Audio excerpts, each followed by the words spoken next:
ओम नमः शिवाय, नमस्ते। आज मैं आप लोगों से मैरिज का जो सुख होता है, किसी की भी जब शादी होती है तो उसको अपनी मैरिज से सुख मिलेगा या तकलीफें मिलेंगी, उसको कैसे देखा जाए, उसी के बारे में बात करूँगी। तो वीडियो को पूरा ज़रूर देखिएगा, तभी आप समझ पाएँगे कि कोई भी मैरिज होती है तो कैसे वो पता लगे कि उसका फ्यूचर क्या है। अधिकतर क्या होता है कि जब भी हम लोग कोई हॉरोस्कोप देखते हैं, तो लग्न कुंडली को देख करके और वहाँ पर 7वां भाव जो कि विवाह को दिखाता है, उसको देख कर के और वहीं से पूरा एक फाइनल डिसीजन ले लेते हैं कि मैरिज के जो योग बन रहे हैं वो अच्छे हैं या खराब हैं। और जो चीज़ें देखते हैं कि 7वां भाव जो है वहाँ का स्वामी ग्रह जो है वो कौन-सा प्लैनेट है और लग्न कुंडली में कहाँ जाके बैठा हुआ है। 7वें भाव में कौन से ग्रह बैठे हुए हैं, उनको देख लेते हैं और विवाह का कारक जो गुरु ग्रह होता है, स्त्रियों के लिए उसकी स्थिति को देख लेते हैं और इसी तरीके से पुरुषों के लिए शुक्र की स्थिति को देख लेते हैं कि शुक्र कहाँ पे बैठा है, क्या स्थिति है और उसी के आधार पे पूरा एक फाइनल कंक्लूजन निकाल लेते हैं। लेकिन ये जो चीज़ है, ये पूरी चीज़ों को नहीं दिखाता है। ये आप इसको मान के चलिए कि ये जो पूरा परिणाम है उसका ये 40 से 50% स्थिति को ही दिखाता है। लग्न कुंडली जो है, इसको पूरी तरीके से चेक करने के लिए नवमांशा में जाना बहुत ज़रूरी होता है और वहाँ पे देखना होता है कि नवमांश का जो लग्न बन रहा है, वो कौन-सी राशि है। जो हमारे लगन कुंडली का 6, 8 और 12 भाव की राशियाँ होती हैं, वो नवमांश कुंडली की लग्न बन रही हैं, तो ये बहुत अच्छी स्थिति नहीं कही जाएगी। इसके अतिरिक्त जो नवमांशा कुंडली का चतुर्थ भाव होता है, चौथा भाव होता है, वहाँ से विवाह के सुख को देखते हैं कि चौथा भाव जो है नवमांश कुंडली का, उसका जो स्वामी ग्रह है उसकी क्या स्थिति है। नवमांश कुंडली के चौथे भाव में कौन-सा ग्रह बैठा हुआ है। नवमांश कुंडली का जो चौथा भाव है उसको कौन से ग्रह देख रहे हैं, शुभ ग्रह देख रहे हैं या पापी ग्रह देख रहे हैं। कई तरह से देख करके फिर एक स्थिति पता चलती है कि विवाह में कुल मिलाकर के कैसी स्थिति बनने वाली है। इसको मैं आप लोगों को एक कुंडली के द्वारा बताऊँगी और एक चीज़ और भी कहूँगी कि कई बार क्या होता है कि लगन कुंडली से 7वां भाव उतना अच्छा नहीं दिखाई पड़ता है। लेकिन जब नवमांश में जाके उसकी स्थिति को देखते हैं तो वहाँ पर चीज़ें काफ़ी चेंज दिखती हैं, काफ़ी बदली हुई दिखती हैं। जितनी स्थिति खराब लगन कुंडली में दिखती है, नवमांशा में वो काफ़ी इम्प्रूव हो जाती है। तो उससे ये समझ में आता है कि मैरिज की स्थिति कुल मिलाकर के ठीक है, उतनी बुरी नहीं है जैसे कि लगन कुंडली में दिखाई पड़ रही है। इसलिए नवमांश कुंडली को ज़रूर देखना चाहिए, उसके बिना कभी भी फाइनल डिसीजन नहीं लेना चाहिए मैरिज के सुख को लेकर के।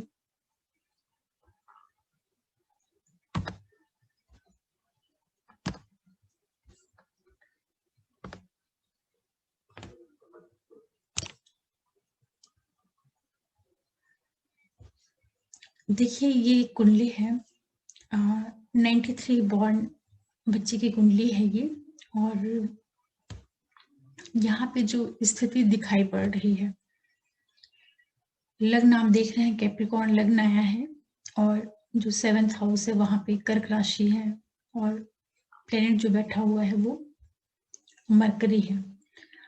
वो सप्तमेश जो है वो अष्टम भाव में गया है, सूर्य के साथ में है, सूर्य और चंद्र एक साथ अष्टम भाव में बैठ गए हैं। तो अगर आप इसको देखेंगे तो एक बार में ऐसा लग सकता है कि 7th हाउस की जो स्थिति है वो बहुत अच्छी नहीं दिखाई पड़ेगी। वो जो कारक गुरु है वो हालांकि भाग्य भाव में है, मंगल के साथ में है, तो ये एक अच्छी स्थिति है। यहाँ पे गुरु भी कन्या राशि का है, हालांकि त्रिकोण में है, तो कुल मिलाकर के ठीक है।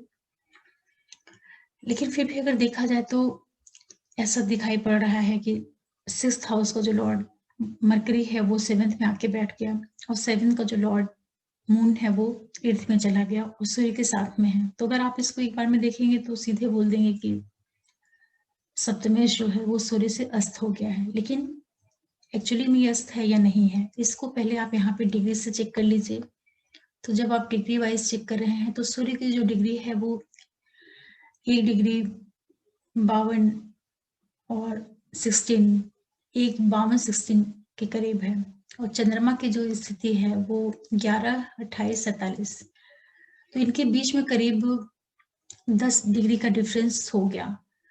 तो 10 डिग्री का डिफरेंस मतलब कि काफी अस्त तो कहा जाएगा, लेकिन बहुत कमजोर हो चंद्रमा यहाँ पे ये भी नहीं है, क्योंकि इस चंद्रमा की जो एक्चुअल स्थिति है वो नवमांशा से पता चल जाएगी।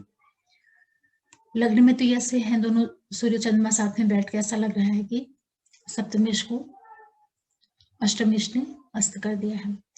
लेकिन पहला कंफर्मेशन आपने डिग्री से ले लिया कि दोनों की डिग्री के बीच में 10 डिग्री का डिफरेंस है, और यही डिफरेंस अगर 12 डिग्री के करीब हो जाता तो चंद्रमा सूर्य से काफी दूर निकल जाता है। अब इनकी नवमांश कुंडली को आप देखिए।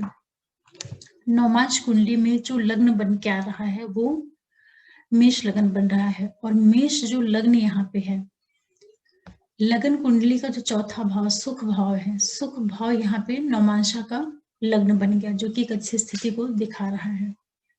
इसके अतिरिक्त जो चंद्रमा लगन कुंडली में अष्टम भाव में गया था सप्तमेश बन करके, ये चंद्रमा नवमांशा कुंडली में चौथे भाव में आ गया। कहने का तात्पर्य ये है कि लग्न कुंडली का जो सप्तम भाव था वो नवमांश कुंडली का सुख भाव बन गया, तो ये एक अच्छी स्थिति आ गई यहाँ पे। और दूसरा ये देखिए कि जो सूर्य और चंद्र लगन कुंडली में अष्टम में एक साथ थे, नवमांशा कुंडली में सूर्य से चंद्रमा 4 घर दूर चला गया है। सूर्य प्रथम भाव में बैठा, चंद्रमा चौथे भाव में आ गया, तो सूर्य और चंद्रमा के बीच की जो डिस्टेंस है वो काफी दूर हो गए, क्योंकि चंद्रमा यहाँ पे सूर्य से लगभग 3 घरों के दूर पे चौथे घर में बैठा हुआ है, तो ये काफी अच्छी स्थिति है। तो यहाँ से ये अर्थ निकलता है कि जो ये चंद्रमा है लगन कुंडली का सप्तमेश चंद्रमा जो है उसमें काफी स्ट्रेंथ है, वो चीजों को काफी अच्छे से संभाल लेगा।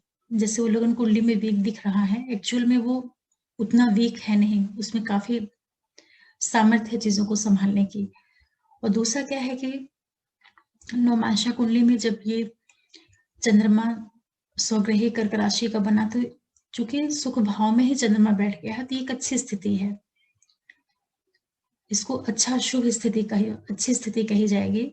और दूसरा क्या है कि बुध का भी इसके ऊपर एस्पेक्ट आ रहा है, तो बुध जो है शुभ प्लेनेट होता है, मकर राशि का बुध है यहाँ पर, और ये चंद्रमा को देख रहा है, तो यहाँ से भी चंद्रमा को थोड़ी स्ट्रेंथ मिल रही है। साथ में यहाँ पे गुरु भी है, उसके पास में चंद्र के जस्ट पास में गुरु है, हालांकि गुरु यहाँ पे मिथुन राशि के हैं, जो कि बहुत मजबूत स्थिति में नहीं कहे जाएंगे, क्योंकि बुध की राशि है, और बुध की राशि में बैठ करके गुरु बहुत ज्यादा समर्थ नहीं होते हैं। फिर भी चंद्रमा के बिल्कुल पास में है गुरु, तो चंद्रमा को एक स्ट्रेंथ गुरु से भी मिल रही है, बुध के द्वारा भी जिससे स्ट्रेंथ मिल रही है। और दूसरा एक चीज और भी है कि जब भी नवमांश कुंडली को देखा जाता है तो वहां पे जो लग्न होता है, नवमांश कुंडली का जो लग्न होता है, उसका जो स्वामी ग्रह होता है, उससे गुरु की किस तरह की स्थिति बनती है। तात्पर्य यह है कि जो नवमांश कुंडली का लग्नेश होता है, अगर वो गुरु का मित्र हो जाता है तो एक अच्छी स्थिति होती है। और यहाँ पर आप देख रहे हैं कि मेष लगन बनी है और लग्नेश मंगल का गुरु मित्र है, तो ये जो स्थिति है ये काफी हद तक जो है संभाल रही है इसको। जो विवाह का सुख है, विवाह का सुख चौथे भाव से देखते हैं नवमांश का, तो विवाह का सुख कुल मिलाकर के मेंटेन है, मतलब उसमें थोड़ी बहुत दिक्कतें आ सकती हैं, लेकिन फिर भी कुल मिलाकर के स्थिति ठीक है। दूसरा ये देखिए कि जो नवमांश कुंडली का लग्न है, यहाँ पे लग्न का मालिक मंगल बैठा हुआ है, सूर्य के साथ में बैठा हुआ है, तो ये स्थिति को दिखा रहा है कि ये जिसका भी ये चार्ट होगा, जिस जातिका का ये चार्ट होगा, वह स्वयं भी और उसका जो जीवन साथी होगा बहुत ही तेज और बहुत कॉन्फिडेंस से भरे हुए इस तरह की प्रवृत्ति रहेगी, जिसको कहते हैं बहुत तेज तराट व्यक्तित्व। इस तरह के योग निर्मित होंगे, क्योंकि लग्न में ही सूर्य और मंगल बैठ गए। इन सारी परिस्थितियों के बावजूद भी जो लग्न की स्थिति थी सप्तम भाव की, क्योंकि सप्तम भाव का जो मालिक लग्न में अष्टम में आया था, तो हालांकि अपने से द्वितीय भाव में गया था, तो जब भी कोई भी भाव का स्वामी अपने से द्वितीय भाव में जाता है, सेकंड हाउस में जाता है, तो अपने भाव की वृद्धि करने का काम करता है। तो अगर ऐसे देखा जाए तो लग्न कुंडली का सप्तमेश अपने से द्वितीय भाव में गया है, अष्टम भाव में गया है, तो द्वितीय भाव में जाने की वजह से अपने विवाह के भाव को तो मजबूती प्रदान करेगा, इसमें कोई दो राय नहीं है। लेकिन चूंकि अष्टम भाव में गया है, तो आठवें भाव की जो एनर्जी है उसका भी कहीं ना कहीं उसको प्रभाव मिलेगा। और चूंकि आठवें भाव में सूर्य की राशि है और सूर्य चंद्रमा एक साथ बैठे हैं, तो दिखने में जरूर ये लगता है कि अस्त की स्थिति है, लेकिन यहाँ पे दोनों में डिग्री वाइज काफी डिफरेंस हो गया है, 10 डिग्री का अंतर सफिशिएंट होता है। तो चंद्रमा उतना ज्यादा डैमेज नहीं है, और साथ में कारक गुरु जो है वो भी कुल मिलाकर के एक मजबूत स्थिति में है, मंगल के साथ में है गुरु यहाँ पर। हालांकि मंगल और गुरु दोनों ही यहाँ पे कन्या राशि में है, तो दोनों का ही जो लॉर्ड है वो तो उतना सपोर्टिंग नहीं है, लेकिन नवमेश का जो लॉर्ड है वो जाकर के सप्तम भाव में बैठा है चंद्रमा की राशि में। तो ये एक अच्छी स्थिति है कि त्रिकोण का मालिक केंद्र में चला गया सप्तम भाव में। तो लगन कुंडली को जब देखते हैं तो यहाँ पे कुछ चीजें तो काफी अच्छी दिखाई पड़ रही हैं, और जो सप्तमेश के अस्त होने का एक संशय था वो नवमांशा कुंडली में स्पष्ट हो रहा है कि सप्तमेश अभी अच्छी स्थिति में है, वो चीजों को संभालेगा और सुख में कमी नहीं करने देगा। थोड़े बहुत उतार चढ़ाव तकलीफें हो सकती हैं, लेकिन कुल मिलाकर के मैरिड लाइफ अच्छी निकल जाएगी। और एक चीज और भी देखिए कि जो लगन कुंडली में छठे भाव का मालिक बनकर के बुध सप्तम में गया है, अपने से द्वितीय गया है, लेकिन है तो ये छठवें भाव कन्या राशि का मालिक, क्योंकि बुध जो है कालपुरुष की पत्रिका में जो ये स्थान होता है छठवा, वहां पे कन्या राशि होती है। तो कन्या राशि जो है कहीं ना कहीं रोग ऋण शत्रु को लेकर के चलती है, तो उसका एक इनडायरेक्ट उसके ऊपर प्रभाव रहता है। तो अपनी उस नेगेटिव एनर्जी को लेकर के बुध यहाँ पे सप्तम में गया है, लेकिन यही बुध यहाँ पे भाग्येश भी है, और ये लग्न मकर है चूंकि, तो यहाँ पे बुध मित्र ग्रह है सैटर्न का। तो एक भाग्येश का सप्तम भाव में जाना, इसको आप इस तरीके से कह सकते हैं, या छठे भाव के मालिक का सप्तम में जाना। लेकिन चूंकि ये दोनों ही बुध की राशियां हैं, और बुध जो है यहाँ पे भाग्येश के रूप में कन्या राशि को लेकर के चल रहा है, तो अपनी मूल त्रिकोण राशि का अधिक प्रभाव देगा। तो बुध का यहाँ पर बैठना विवाह के भाग्य में वृद्धि का कार्य करेगा, भाग्य को वृद्धि करने का कार्य अधिक करेगा, क्योंकि यहाँ पे बुध जो रिजल्ट देगा वो अपने मूल त्रिकोण राशि कन्या का अधिक देगा, और कन्या यहाँ पे भाग्य भाव में बैठी है, कन्या की राशि भाग्य भाव में बैठी हुई है, इसलिए यहाँ का बुध भी जो है अच्छी स्थिति को निर्मित करने का प्रयास करेगा। और ये जो बुध है ये मिथुन का जो प्रभाव है वो थोड़ा कम देगा, क्योंकि ये उसकी दूसरी राशि हो जाती है। इसको आप इस तरीके से भी समझ सकते हैं। तो ये कुंडली थोड़ी सी इंटरेस्टिंग लगी, तो मैंने सोचा कि इसको आप लोगों को नवमांशा में कैसे सुख को देखा जाता है, विवाह को, उससे जरूर देखना चाहिए। तो नवमांश में ये स्थिति क्लियर हो रही है कि एक तो चंद्रमा सुख भाव में बैठा है, अपने भाव का मालिक हो करके बैठा है, कर्क का चंद्रमा है, तो एक मजबूत चंद्रमा नवमांशा कुंडली के हिसाब से एक मजबूत स्थिति होती है चंद्रमा की।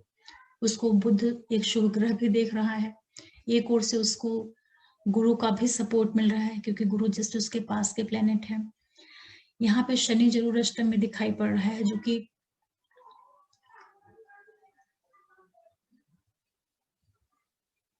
सैटर्न है, तो सैटर्न का भी एस्पेक्ट इस चंद्रमा पे नहीं जा रहा है। तो कुल मिलाकर के जो स्थिति बन रही है, थोड़ा सा यहाँ पे मंगल का एस्पेक्ट जाएगा चंद्रमा के ऊपर, क्योंकि मंगल लगन में है, लग्नेश है यहाँ पे, नवमांश कुंडली का लग्नेश होकर के ये चौथे दृष्टि से चंद्रमा को देखिएगा, जहाँ पे कर्क राशि है, तो मंगल की नीच की दृष्टि चौथे भाव पे जाएगी, तो थोड़ा सा इसमें ऑब्स्टेकल्स लाने की कोशिश जरूर करेगा। लेकिन फिर भी चूंकि गुरु का सपोर्ट है और चंद्रमा स्वयं कुल प्लेनेट है और बुध भी इसको सपोर्ट कर रहा है, तो इस तरह से जो स्थिति बन रही है कुल मिलाकर के मैरिज की, वो संतोषजनक कही जाएगी, इतनी दिक्कत की चीज नहीं है। जैसा कि लगन कुंडली में दिखाई पड़ रहा था कि सप्तमेश जो है अष्टम भाव में जाकर के अष्टमेश से अस्त हो गया है। अगर आप इसको एक दृष्टि से देखेंगे तो सीधे लग्न कुंडली को देख करके ये कह सकता है व्यक्ति की विवाह की स्थिति अच्छी नहीं है, जबकि नवमांश कुंडली इसको प्रूव करती है कि कुल मिलाकर के मैरिज जो है ठीक-ठाक निकल जाएगी। तो ये काफ़ी अच्छा लगा ये कुंडली जो है बहुत ही इंटरेस्टिंग लगी और मुझे लगा कि इसी कुंडली के माध्यम से आप लोगों को जो मैरिज का सुख होता है, विवाह में क्या स्थितियाँ बनेंगी फ्यूचर में, वो बताने का प्रयास किया। और मैं आशा कर रही हूँ कि आप लोगों को इस वीडियो का पर्पस समझ में आया होगा। ये तो मैंने विवाह को लेके बताया कि सप्तम भाव की एक्चुअल क्या स्थिति है वो नवमांशा से पता चलेगी। इसी तरीके से कोई भी भाव हो, चाहे वो धन की स्थिति हो या संतान की स्थिति हो या 10th हाउस जो प्रोफेशन का भाव है, लग्न कुंडली से कोई भी भाव कितना भी मजबूत दिखे या कमजोर दिखे, वहां से पूरा का पूरा फाइनल निर्णय नहीं करना चाहिए। जो उसके लिए अलग से उसके डिविजनल चार्ट है, वहां पर जा करके उस भाव को और डेप्थ में चेक करना चाहिए। वहां से चीजें काफी क्लियर होकर के पता चलती हैं। इसलिए कोई भी चीज देखने के पहले जो उसका डिविजनल चार्ट है वहां तक जरूर जाना चाहिए। और लग्न कुंडली में कई बार क्या होता है कि ग्रह काफी उच्च की स्थिति में दिखाई पड़ते हैं या कई बार नीच की स्थिति में दिखाई पड़ते हैं या कई बार बहुत मजबूत या कमजोर स्थिति में दिखाई पड़ रहे हैं। वो एक्चुअल में कैसे हैं वो प्लेनेट, वो सारी चीजों को चेक करने के लिए, उनकी स्ट्रेंथ को चेक करने के लिए नवमांशा कुंडली में जरूर जाना चाहिए। नवमांश कुंडली जो होती है, इसको आमतौर पे लोग विवाह से जोड़ करके देखते हैं या जीवन साथी से जोड़ करके देखते हैं, लेकिन इसकी वास्तविकता ये है कि नवमांश जो कुंडली होती है, ये ग्रहों की, जो हमारे 9 ग्रह हैं, इनमें से भी जो विशेष रूप से 7 ग्रह हैं, उनकी वास्तव में क्या स्थिति है वो नवमांशा दिखाती है। कोई भी ग्रह कितना कमजोर है या मजबूत है, ये नवमांश से पता चलता है, क्योंकि एक राशि जो होती है वो 30 डिग्री की होती है और उसमें 3 डिग्री 20 मिनट का एक नवमांश होता है। तो 9 पार्ट में डिवाइड हो जाती है राशि जो होती है। तो इस तरीके से सारे ग्रहों की एक्चुअल स्ट्रेंथ जो है नवमांशा कुंडली से पता चलती है। इसलिए कभी भी कोई भी डिसीजन लेने के पहले डिविजनल चार्ट्स को जरूर देखना चाहिए, तो वहां से बिल्कुल स्पष्ट पता चल पाता है कि क्या संभावना बन रही है जिस भी भाव के बारे में हम लोग विचार कर रहे हैं। आशा कर रही हूँ कि ये वीडियो आप लोगों को पसंद आया होगा और इससे कुछ जानकारी मिली होगी। और अगर आप लोगों को अच्छा लगा हो और पहली बार आप देख रहे हो मेरे चैनल को, तो आप हमारे चैनल को प्लीज जरूर सब्सक्राइब करिएगा, लाइक करिएगा, शेयर करिएगा और बेल आइकन को प्रेस करके रखिएगा, जिससे मैं कोई भी नया वीडियो डालूं तो नोटिफिकेशन आप लोगों को मिले। आगे मैं फिर एस्ट्रोलॉजी से रिलेटेड किसी विषय पे कुछ लेके आऊंगी। तब तक के लिए ओम नमः शिवाय। नमस्ते।